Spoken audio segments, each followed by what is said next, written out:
oleme nüüd siin transporditeaduskonnas ja tere! Tõin teile siia ühe vahetusüliõpilase, et äkki seletaksite, mis te teete siin üldse? Meie oleme siis Formula Student Team Tallinn, mis tähendab seda, et me osaleme rahvusvahelisel tootearendusvõistlusel, kus me ehitame valmis üheistmelise võidusõiduauto. Ja tegelikult kogu asi on siis seotud õppeprogrammiga ja ongi meie tehnikateaduste nagu praktiseerimiseks.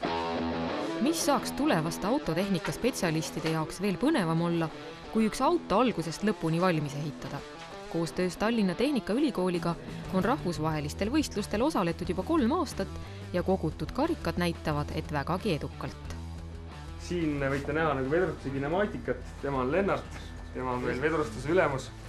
Ja esimene asi on siis nii-öelda auto kinemaatika paika panemis tähendab, kuhu tulevad rattad, kuhu tulevad erinevad amordid, õõtsaavad ja nii edasi.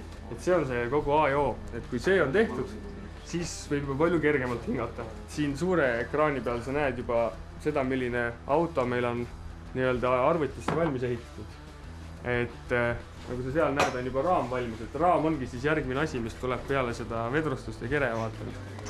Aga kuidas saab leppida arvutipildiga, kui Tehnokeskuses on võimalik testida päris autot, möödunud aastal valminud mudelit?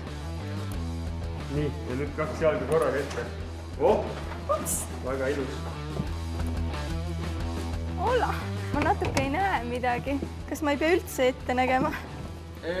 Noh, see oleneb nii-öelda, kuidas... Jah, sa vist ei pea, sest meil nii pisikesi sõitjaid ei ole. Et kogu see auto on ehitatud siis täpselt meie sõitjate kehakuju järgi. Aga kuidas ma nüüd selle autoga siis Michigani saan? USA-sse? Võistlustele? No ma... Selle jaoks kutsume logistiku, äkki tuled siia? Meil aitavad ja logistika on neid probleeme. Räägi meile, kuidas saab sellega Ameerikasse? Ameerikasse? Teil on siis Michigani vaja? Jah, Michigani. No variante on siin mitmeid. Enne kõike tuleb siis paika panna eelarve ja ajaline ressurss, mis teil kasutada on. Et kui mööda merd saata, siis kindlasti saab soodsamalt, kuid kulub rohkem aega. Lennukiga on 2-3 päevaga vormel on teil koha peal ja kindlasti on kulud ka kõrgemad. Et peate ise otsustama, et logistika ongi see, et peame optimaalse marsruudi välja mõtlema. Ja proovi. Tegelikult võistlustel peab 5 sekundiga välja saama. Sest muidu ei lasta rajale, sest kui auto põlema läheb, siis on kiire. Väga äge. No ja siis võistlustel näeme.